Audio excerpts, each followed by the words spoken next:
سبحان اللہ العظیم بسم اللہ الرحمن الرحیم لقد کان لکم فی رسول اللہ اسوۃ حسنہ صدق اللہ مولانا العظیم وصدق رسولہ النبی الامین الکریم الصلاة والسلام علیک یا سیدی یا رسول اللہ الصلاة والسلام علیک یا سیدی یا حبیب اللہ الصلاة والسلام علیک یا سیدی یا رحمت للعالمین۔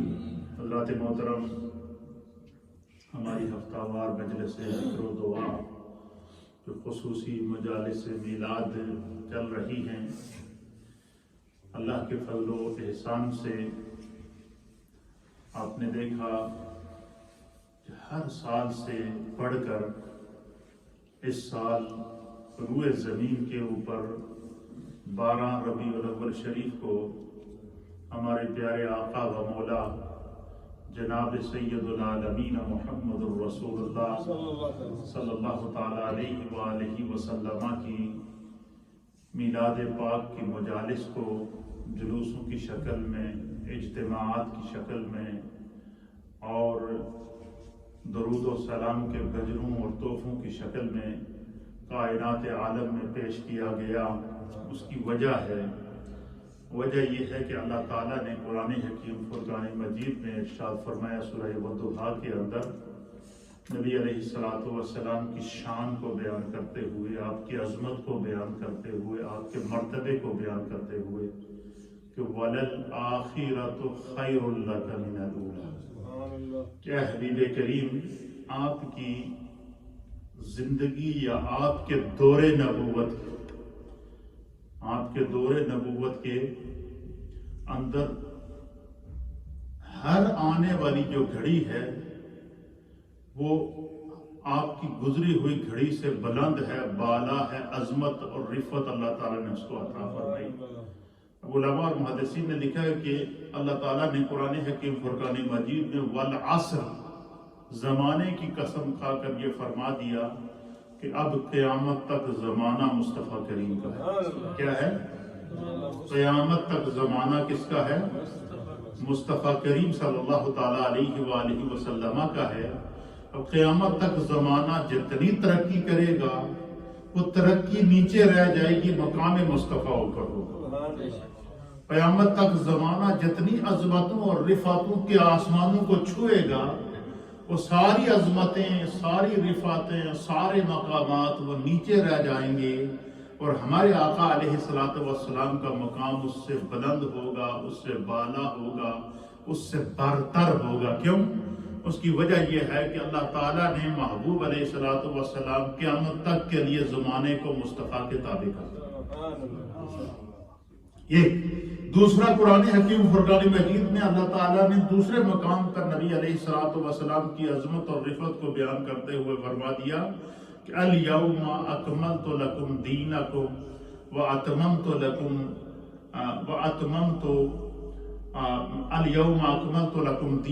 واتممت علیکم نعمتی ورضیت لکم الاسلام دینا، کہ آپ کی ذات پر اللہ نے دین کو مکمل کر دیا۔ کیا کر دیا؟ اور وَأَتْمَمْتُ عَلَيْكُمْ نعمتی، اور کائنات میں جتنی نعمتیں اللہ نے دینی تھی، اس کائنات کو جتنی عزتیں اللہ نے دینی تھی، اس کائنات کو اللہ تعالیٰ نے جتنے مقامات اور رفعتیں دینی تھی، وہ ساری عزتیں بھی اللہ نے آپ کی ذات پر مکمل کر دی۔ وہ ساری عزتیں کیا کر دی ہیں؟ آپ کی ذات پر کیا کر دی ہیں؟ مکمل کر دی ہیں۔ اس لیے زمانہ جتنی ترقی کرے گا نا، اور جس جہت سے زمانہ کائنات کے اوپر چھانے کی کوشش کرے گا، اس کے سامنے مقام مصطفیٰ ہوگا، اور وہ مقام مصطفیٰ سے نیچے ہوگا، اس سے اوپر نہیں جا سکتا۔ وجہ کیا ہے؟ اللہ تعالیٰ نے محبوب علیہ الصلوۃ والسلام کے مقام کی بلندی کو کس طرح بیان فرمایا؟ وَرَفَعْنَا لَكَ ذِكْرَكَ، کہ محبوب آپ کے لیے آپ کے رب نے آپ کے ذکر کو بلند کر دیا۔ اب حضور اللہ نبی علیہ الصلوۃ والسلام کو اللہ تعالیٰ نے ایسے کمالات، ایسے معجزات اور ایسی رفعتیں عطا فرمائی ہیں کہ ان کو اگر ہم احاطہ شمار میں لانا چاہیں تو نہیں لا سکتے۔ ہر انسان جس کو خدا نے جتنی عقل دی ہے، جتنا علم دیا ہے، جتنی سوچ دی ہے، جتنا تفکر دیا ہے، جتنی غور و فکر کی صلاحیت دی ہے، وہ اپنی سوچ کے مطابق سرکار دو عالم صلی اللہ علیہ وسلم کا ذکر تحریر کی صورت میں، تقریر کی صورت میں اور مختلف جو ذرائع ابلاغ ہیں ان کی صورتوں میں وہ بیان کرتا ہے۔ لیکن جو محبوب علیہ السلام کا اصل مقام ہے، مرتبہ ہے، وہ یا خدا جانتا ہے یا اس کا مصطفیٰ جانتا ہے۔ ہم حضور کے مقام کا اندازہ نہیں لگا سکتے۔ ہاں البتہ جس کو خدا نے جو علم دیا ہے، جو سوچ دی ہے، جو عقل دی ہے، جو فکر دی ہے، وہ جب اپنے دل سے سرکار دو عالم صلی اللہ علیہ وسلم سے محبت کا اظہار کرتا ہے، عقیدت کا اظہار کرتا ہے، سرکار دو عالم صلی اللہ تعالی علیہ وآلہ وسلم کے ساتھ اپنی جو قلبی وابستگی ہے اس کا اظہار کرتا ہے، تو پھر اللہ رب العالمین اس ذکر کرنے والے کی زندگی کو چار چاند لگا دیتا ہے۔ کیوں؟ اس کی سوچ میں محبت رسول ہے، اس کی فکر میں محبت رسول ہے۔ ہم اللہ تعالیٰ کے حبیب علیہ السلام نے کچھ مقامات کی نشاندہی فرمائی ہے تاکہ امت کے دلوں کے اندر، پھر خدا نے کچھ مقامات کی نشاندہی فرمائی ہے، خود مصطفیٰ نے اپنے مقامات کی نشاندہی فرما دی ہے تاکہ امت کو پتہ چل سکے۔ اللہ تعالیٰ نے تو ورفعنا لک ذکرک کہہ کر کے محبوب کی عظمتوں کا اظہار کر دیا کہ جس طرح تمہارا رب بلند اور بالا ہے، اللہ نے محبوب کے ذکر کو بھی اپنی شان کے مطابق بلند کیا۔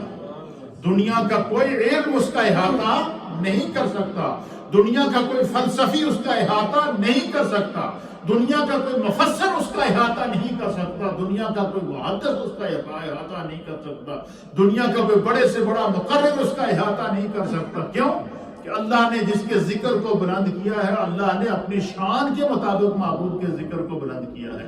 اس لیے حضور علی نبینا علیہ السلام سے قلبی وابستگی اور سچی محبت یہ ہمارے ایمان کا حصہ، ہماری سوچ کا اور ہمارے تصور اور تخیل کا حصہ ہمیشہ ہونا چاہیے۔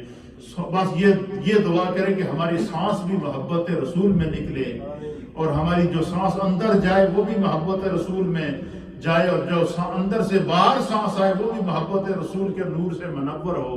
یہی حقیقی زندگی ہے۔ اللہ کے حبیب علیہ السلام کے فضائل اور مناقب کو اللہ تعالیٰ نے قرآن حکیم فرقان مجید میں 3 سپارے کے اندر اور اسی طریقے سے سورہ بقرہ کے اندر اور اسی طریقے سے مختلف صورتوں کے اندر اللہ تعالیٰ نے محبوب علیہ السلام کے مقام اور مرتبے کو بیان کرتے ہوئے اللہ نے فرمایا کہ اللہ نے رسولوں میں سے بھی بعض کو بعض پر فضیلت دی ہے، اور ان تمام میں افضل الانبیاء ہمارے پیارے آقا علیہ السلام کو بنایا ہے۔ اسی طریقے سے نبی علیہ السلام رحمت للعالمین ہیں، بس ہمارے آقا جناب مولا سید العالمین محمد رسول اللہ صلی اللہ تعالیٰ علیہ وآلہ وسلم آپ سید المرسلین ہیں، آپ رحمت للعالمین ہیں، آپ خاتم النبیین ہیں، آپ محمد الرسول اللہ صلی اللہ تعالیٰ علیہ وآلہ وسلم ہیں، آپ اللہ کے حبیب ہیں، اور آپ اللہ رب العالمین کے پسندیدہ اور آخری پیغمبر ہیں۔ آپ کے بے شمار خصائص ہیں، فضائل ہیں، مناقب ہیں، ان میں سے کچھ میں نے پچھلے دروس کے اندر بیان کیے ہیں، اور آج ہمارا جو پچھلا ٹاپک تھا وہ کیا تھا؟ فضائل مصطفیٰ بزبان مصطفیٰ۔ اب اسی کی ٹاپک کے مطابق ایک حدیث پھر ہم ذکر کی طرف بڑھتے ہیں، اور یہ حدیث ہے جس کو امام بخاری نے نقل کیا ہے، امام مسلم نے بھی اس کو نقل کیا ہے، اور دیگر محدثین اور مفسرین نے بھی اس کو نقل فرمایا ہے کہ حضور علیہ السلام نے اپنے چند فضائل خود بیان فرمائے۔ ان میں سے پہلا کیا؟ نبی علیہ السلام نے فرمایا کہ میرے رب نے مجھے جوامع الکلم بنا کر دنیا میں بھیجا۔ جوامع الکلم کا معنی یہ ہے کہ اللہ تعالیٰ کے حبیب علیہ السلام کو خدا نے ایسا علم عطا فرمایا تھا۔ سب سے پہلی بات یہ یاد رکھیے گا کہ دنیا میں ہمارا عقیدہ مسلمانوں کا ایز امتی ایز مسلم ہمارا عقیدہ کیا ہونا چاہیے کہ دنیا میں کوئی بھی شخص ہمارے نبی کا استاد نہیں۔ ہمارے نبی حضور علیہ السلام کی شانوں میں سے ایک شان یہ ہے کہ ہوا نبی الامی، کہ وہ امی نبی ہے۔ امی نبی کا معنی ہے کہ دنیا میں کسی سے نہیں سیکھا، نہیں پڑھا۔ اس کی وجہ یہ ہے کہ اگر حضور علیہ السلام کو دنیا میں کوئی پڑھاتا، کوئی آپ کا ٹیچر ہوتا، کوئی آپ کا استاد ہوتا، تو ممکن تھا کہ کسی کے ذہن میں آیا کہ ٹھیک ہے اللہ کے آخری نبی ہیں، بہت بڑا مرتبہ ہے، بہت بڑا مقام ہے، لیکن ان کو پڑھانے والا تو فلانا استاد ہے نا. یہ بات ذہن میں آ سکتی تھی یا نہیں؟ جس طرح میں نے پچھلے درس میں بیان فرمایا تھا، آپ کی خدمت میں عرض کیا تھا، بیان کیا تھا کہ جب وہ نبی علیہ السلام کسی سے فضیلت پاتے نہیں ہیں، حضور کسی سے فضیلت پاتے نہیں ہیں، بلکہ کائنات کو جو فضیلتیں ملی ہیں مصطفیٰ کے در سے ملی ہیں. تو ہمارا عقیدہ کیا ہونا چاہیے کہ نبی علیہ السلام کو جو امی نبی کہتے ہیں، نبی الامی کہتے ہیں، اس کا معنی کیا ہے؟ اس کا معنی یہ ہے کہ دنیا میں کوئی شخص حضور کا استاد نہیں ہے. اب حضور کا استاد کون ہے؟ اس کو بھی خود رب کریم نے بیان فرما دیا، الرحمن علم القرآن. کیا فرمایا کہ رحمان ہے وہ جس نے اپنے محبوب کو قرآن کا علم عطا فرمایا. تو حضور کو پڑھانے والی ذات، حضور کو علم دینے والی ذات، حضور علیہ السلام کو نالج دینے والی جو ذات ہے وہ خدا کی ذات ہے. اللہ تعالیٰ نے براہ راست اپنے محبوب کو علم عطا فرمایا ہے. دنیا میں کوئی حضور کا استاد نہیں ہے. اگر ہوتا تو ممکن ہے کہ کسی کے ذہن میں یہ آ جاتا کہ بھائی فلاں شخص سے تو انہوں نے پڑھا ہے، استاد تو ہمیشہ جو ہے وہ شاگرد سے مرتبے میں اعلیٰ ہوتا ہے. اب چونکہ سارے مرتبے اللہ نے ذات مصطفیٰ پر ختم کرنے تھے، سارے مقامات اللہ نے ذات مصطفیٰ پر ختم کرنے تھے. جس طرح آپ خاتم النبیین ہیں، اس طرح دنیا میں جتنی عظمتیں ہیں ان تمام عظمتوں کے خاتم بھی میرے مصطفیٰ ہیں، تمام رفعتوں کے خاتم بھی میرے مصطفیٰ ہیں. اور تمام مقامات اللہ تعالیٰ نے ہمارے پیارے آقا علیہ السلام کو عطا فرمائے. اس لیے اللہ تعالیٰ نے فرما دیا کہ الرحمن علم القرآن. رحمان وہ ہے کہ جس نے محبوب کو خود قرآن پڑھایا ہے، خود قرآن کا علم عطا فرمایا ہے. دنیا میں کوئی ہمارے آقا کا استاد نہیں ہے. اب اللہ نے جو حضور کو علم عطا فرمایا وہ علم کیسا ہے؟ میرے مصطفیٰ فرماتے ہیں کہ مجھے جوامع الکلم اللہ نے بنایا. جوامع الکلم کا معنی کیا ہے؟ کہ الفاظ تھوڑے ہوں اور اس ایک لفظ کے اندر معانی اور مفاہیم کے سمندر موجود ہوں. جس طرح اللہ تعالیٰ ارشاد فرماتا ہے، اے میرے محبوب انا آتیناک الکوثر، بے شک ہم نے آپ کو خیر کثیر عطا فرمایا، کوثر عطا فرمایا. خیر کثیر کا معنی کیا ہے؟ خیر کثیر کا معنی ہے کہ دنیا کی جتنیاں بھلائیاں ہیں، دنیا کی جتنیاں عظمتیں ہیں، دنیا کی جتنی رفعتیں ہیں، دنیا کے جتنے علم ہیں، دنیا کے جتنے تصورات ہیں، دنیا کے جتنے تخیلات ہیں، دنیا کی جتنی حقیقتیں ہیں، چاہے ان کا تعلق ساتوں زمینوں کے ساتھ ہو یا ان کا تعلق ساتوں آسمانوں کے ساتھ ہو یا ساتوں زمینوں کی مخلوقات کے ساتھ ہو یا ساتوں آسمانوں کی مخلوقات کے ساتھ ہو یا سمندروں کی گہرائیوں کے ساتھ ہو، فرمائے سارے کے ساری چیزیں میرے مصطفیٰ کو خدا نے عطا فرمائی. یہ تو دنیا کی بات ہے. حضور علیہ السلام فرماتے ہیں کہ میرے رب نے مجھے جنت کی چابیاں عطا فرمائی، اور میں سب سے پہلے جنت کا دروازہ میں اپنے ہاتھ سے کھولوں گا.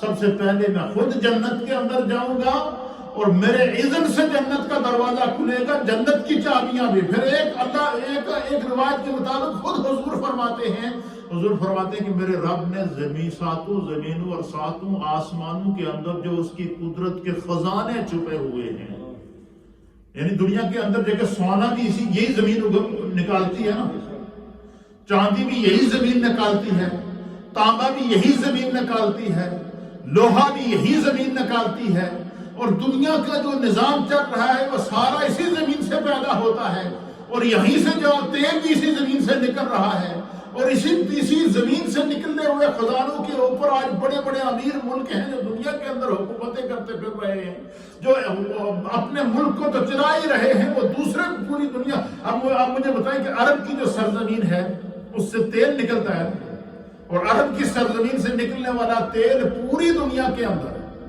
ہول ورلڈ دنیا کے 203 سے زائد کنٹری کے اندر جاتا ہے.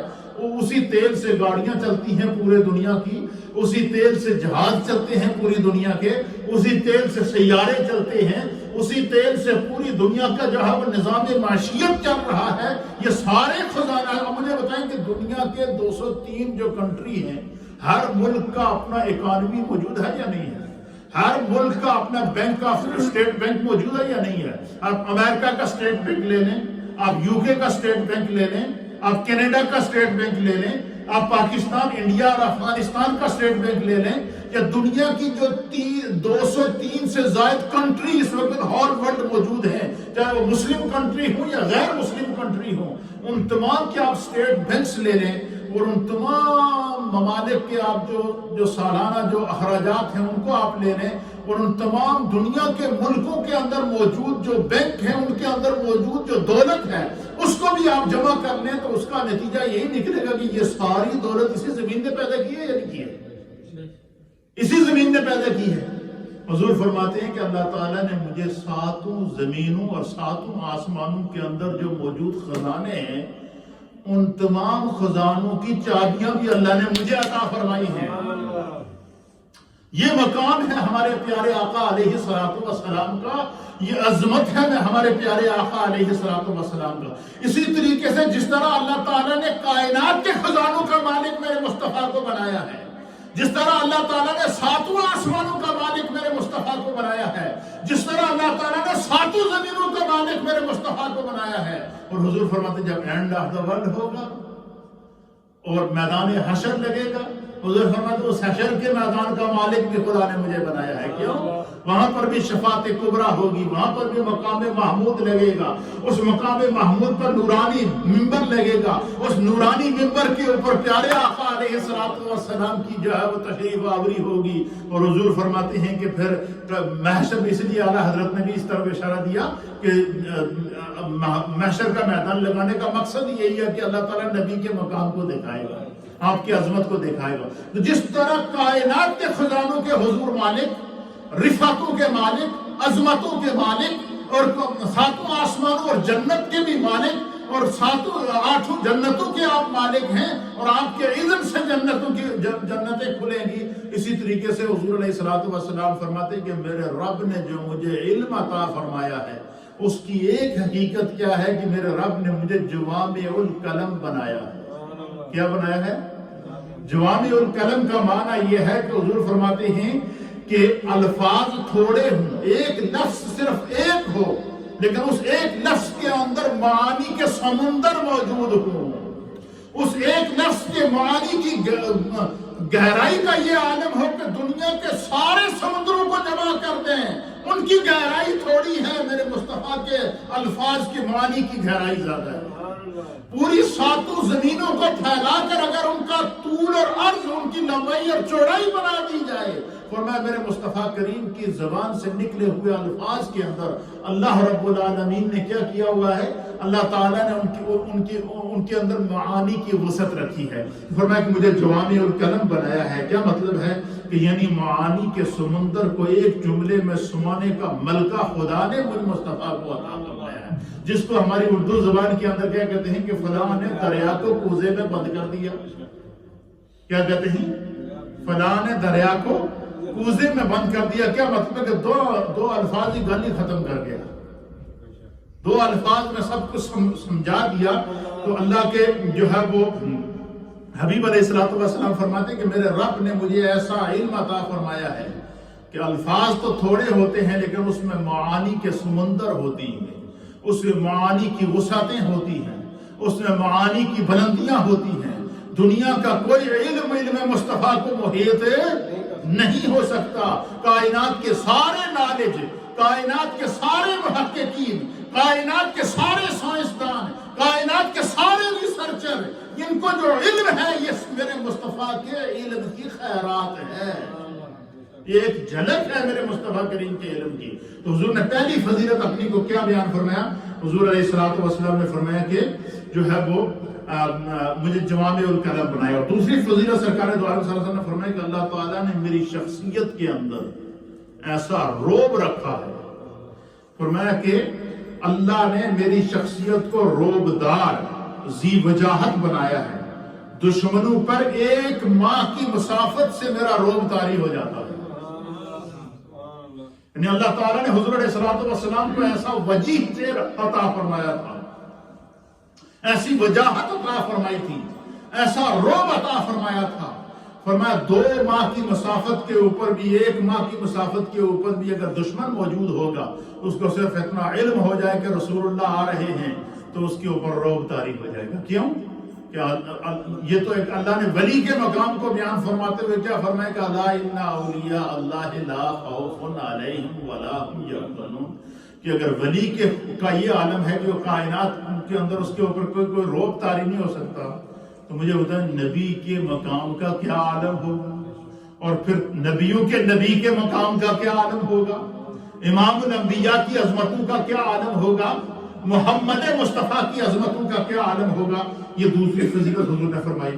پھر حضور علیہ السلام نے فرمایا کہ اللہ تعالیٰ نے میرے یعنی میری امت کے لیے اموال غنیمت صدقات کو حلال کر دیا ہے. پہلی امتوں پر مال غنیمت حلال نہیں تھا. جنگوں کے دوران جو مال بچتا تھا یا جو دشمن سے مال قبضے میں لاتا تھا اس کو مال غنیمت کہتے ہیں. اللہ نے فرمایا کہ میرے برکت سے خدا نے میری امت کے لیے غنیمتوں کو بھی حلال کر دیا. اور چوتھی فضیلت کیا بیان فرمایا؟ حضور نے فرمایا کہ میرے لیے روئے زمین کو مسجد بنا دیا گیا. اس کا کیا معنی ہے؟ اس کا معنی ہے کہ پہلے انبیاء کرام جو شریعتیں لے کر آئے، ان کو جب اللہ کی عبادت کرنی ہوتی تھی تو اس کے لیے مخصوص مقام ہوتا تھا کہ اس مقام پر جا کر عبادت کر سکتے ہیں، اس کے علاوہ اگر کہیں عبادت کریں گے تو قبول نہیں ہوگی. لیکن میرے مصطفیٰ کریم کو اللہ نے کائنات کا مالک بنایا ہے، مالک مختار کل بنا کر دنیا میں بھیجا ہے. حضور فرماتے ہیں کہ میرے رب نے مجھ پر اور میری امت پر یہ کرم کر دیا کہ روئے زمین کے اوپر جہاں بھی میرا امتی موجود ہو، جب نماز کا وقت ہو، جس حال میں ہو، کھڑا ہو جائے قبلے کی طرف رخ کرنے زمین کا، وہی احساس کے لیے مسجد ہے. کیوں؟ پوری روئے زمین کو علماء نے اس حدیث کی شرح کے اندر دیکھا کہ پوری روئے زمین کو خدا نے مسجد کا درجہ کیوں دیا ہے. اس کی وجہ یہ کہ اس زمین کے اوپر میرے مصطفیٰ نے اپنا قدم رنجا فرما دیا ہے، اور اس زمین کے نیچے قیامت تک کے لیے میرے مصطفیٰ گنبد خضرا کے نیچے آرام فرما ہے. فرمایا جو زمین مصطفیٰ کے بدن کو ٹچ کر رہی ہے، اس لیے روئے زمین پر جو زمین کا کوئی بھی حصہ جہاں مسلمان کو نماز کا وقت ہو قبلے کی طرف رخ کر کے نماز پڑھ لے، یہ اس کے لیے مسجد ہے. پہلی امتوں کے لیے ہر جگہ عبادت کے لیے جانا قبول نہیں ہوتا تھا، عبادت کی جگہ مخصوص ہوتی تھی. لیکن حضور نے فرمایا کہ روئے زمین کو میری امت کے لیے کیا کر دیا گیا؟ مسجد بنا دیا گیا. پھر فرمایا کہ پس جو بھی امتی نماز کا وقت پائے اور جہاں کہیں بھی ہو وہ قبلے کو رخ کر کے نماز پڑھ لے، وہ زمین کا وہ حصہ اس کے لیے مسجد ہے. کیوں؟ زمین کے اوپر میرے مصطفیٰ نے سجدے کیے، اور پھر جس زمین کے جس ٹکڑے کے اوپر میرے مصطفیٰ دن بھر چلتے تھے، گھر سے آ کر نمازیں پڑھاتے تھے، خود حضور نے فرمایا کہ ما بین منبری و بیتی ما بین بیتی و منبری روزۃ من ریاض الجنہ. حضور نے فرمایا میرے گھر سے لے کر منبر تک زمین کا ایک ٹکڑا جڑا ہر دن رات میرے قدموں کے بوسے لیتا ہے، یہ جنت کا ٹکڑا ہے. جس نے یہاں نماز پڑھی اس نے سمجھ لیا جنت میں نماز پڑھ لی. یعنی جس جگہ سرکار نے نماز ادا کی، سجدے ادا کیے، قدم لگائے، دن رات چلنا پھرنا ہوتا تھا، خدا نے اس کو جنت کا ٹکڑا بنا دیا ہے. اور حضور علیہ السلام کی برکت سے روئے زمین کو حضور نے فرمایا کہ اللہ نے میرے لیے مسجد بنا دی. پانچویں فضیلت حضور علیہ السلام فرماتے ہیں کہ ماضی میں انبیاء اکرام جو تھے، نبی تھے، وہ ایک خاص قوم کے لیے ان کو اللہ نے بھیجا تھا. کم و بیش 1.25 لاکھ انبیاء اور مرسلین وہ ایک خاص زمانے کے لیے آئے، خاص قوم کے لیے آئے، خاص وقت کے لیے دنیا کے اندر آئے. تو حضور نبینا علیہ السلام نے فرمایا کہ یہ کم و بیش 1.25 لاکھ انبیاء اپنی اپنی قوموں کے لیے، اپنے اپنے زمانوں کے لیے جو ہے وہ ان کو اللہ تعالیٰ نے بھیجا ہے، اور اس زمانے کے اعتبار سے شریعتیں دے کر اللہ تعالیٰ نے ان کو بھیجا ہے. حضور نے فرمایا کہ میں تمہیں بتاؤں کہ مجھے رب نے کیسے بھیجا ہے. حضور فرماتے ہیں کہ میرے رب نے مجھے عالم انسانیت کے لیے، تمام دنیا کے انسانوں کے لیے آخری نبی بنا کر دنیا میں بھیجا ہے۔ اور اس کو اللہ تعالیٰ نے بھی جو ہے وہ قرآن حکیم فرقان مجید میں فرمایا کہ اے محبوب آپ فرما دیجئے انی رسول اللہ علیکم جمیعا، کہ میں کائنات کی ہر شے کی طرف خدا کا رسول بن کر آیا۔ کیا مطلب ہے؟ حضور پتھروں کے بھی رسول ہیں، حضور پہاڑوں کے بھی رسول ہیں، حضور درختوں کے بھی رسول ہیں، حضور ساتوں زمینوں کے رسول ہیں، حضور ساتوں آسمانوں کے رسول ہیں، حضور سمندروں کے رسول ہیں، سمندروں کے اندر پائے جانے والی مچھلیوں کے رسول ہیں۔ اور اسی طریقے سے یہ تو یعنی شان مصطفیٰ ہے کہ اللہ تعالیٰ نے کائنات کی ہر شے کے لیے اللہ کے حبیب علیہ السلام کو نبی اور رسول بنا کر بھیجا اور خاتم النبیین بنا کر بھیجا۔ یہی وجہ ہے کہ مولا کائنات حضرت علی المرتضیٰ کرم اللہ وجہہ الکریم فرماتے کہ میں سرکار کے ساتھ سفر کر رہا تھا تو ہم ایک علاقے سے گزرے تو پہاڑ تھے، جنگل تھا، تو ان جنگلوں کے بیچ سے بھینی بھینی آواز آ رہی تھی اور وہ یہ تھی کہ الصلاۃ والسلام علیک یا رسول اللہ، الصلاۃ والسلام علیک یا رسول اللہ۔ مولا کائنات کہتے ہیں میں نے آگے دیکھا، پیچھے دیکھا، دائیں دیکھا، بائیں دیکھا، آواز آ رہی ہے، درود و سلام کے گجرے بھیجے جا رہے ہیں، درود و سلام کی صدائیں آ رہی ہیں، لیکن آواز دینے والا نظر نہیں آ رہا۔ تو آپ فرماتے ہیں کہ میں نے عرض کیا یا رسول اللہ، ان پہاڑوں کے اوپر، ان پہاڑوں میں کون آپ کا عاشق ہے جو اتنی محبت سے، جس طرح شہد کی مکھیوں کی بنبناہٹ ہوتی ہے اس طرح آپ سے ان پہاڑوں سے درود و پاک پڑھنے کی آواز آ رہی ہے؟ حضور اللہ نبینا علیہ السلام نے فرمایا کہ علی، وہ سامنے جو پہاڑ نظر آ رہا ہے نا، جمدان نام ہے اس کا، وہ پہاڑ اور اس کے ارد گرد کے جو پتھر ہیں، پہاڑ ہیں، یہ مجھ پر درود پڑھتے ہیں اور یہ بھی پہچانتے ہیں کہ میں خدا کا رسول ہوں۔ پتھر اگر قیامت کے دن پہچانے گا کہ حضور اللہ کے نبی ہیں اور امتی کی عقل پر پردہ پڑ جائے، کتنی بڑی بد نصیبی ہے۔ اس لیے اس سیرت رسول، میلاد رسول اور محبت رسول اور عشق رسول کا تقاضا کیا ہے؟ ہم اپنی سانس سے بھی زیادہ رسول اللہ سے محبت کریں، اپنی سوچ سے بھی زیادہ رسول اللہ سے محبت کریں، اور جس شخص کے دل کے اندر رسول اللہ کی محبت موجود ہوگی نا، نہ وہ کبھی دنیا میں رسوا ہوگا، نہ قیامت میں رسوا ہوگا، نہ قبر میں رسوا ہوگا، نہ حشر میں رسوا ہوگا۔ اللہ تعالیٰ ہم سب کو دین مصطفیٰ کریم صلی اللہ تعالیٰ علیہ وآلہ وسلم کو سمجھنے کی توفیق عطا فرمائے۔ یہ مقام مصطفیٰ، عظمت مصطفیٰ وہ ہے جو اللہ نے ہمارے آقا کو عطا فرمائی۔ کس نے عطا فرمائی ہے؟ ہاں، ہم دنیا میں اس کا احاطہ کر ہی نہیں سکتے۔ یہ جو میں نے آپ کے سامنے یہ حدیث بیان کی ہے، یہ میں نے اپنے علم جو خدا نے مجھے ناقص علم عطا فرمایا اس کے مطابق بیان فرمائی ہے۔ اس حدیث کے معانی اور مفاہیم کا جو اس کے اندر گہرائی اور گہرائی اور سمندر ہے، یہ یا خدا جانتا ہے یا مصطفیٰ جانتا ہے۔ ہمارا علم اس کا احاطہ نہیں کر سکتا۔ خدا ہمیں محبت رسول کا جذبہ نصیب کرے۔ محبت کے ساتھ تھوڑا سا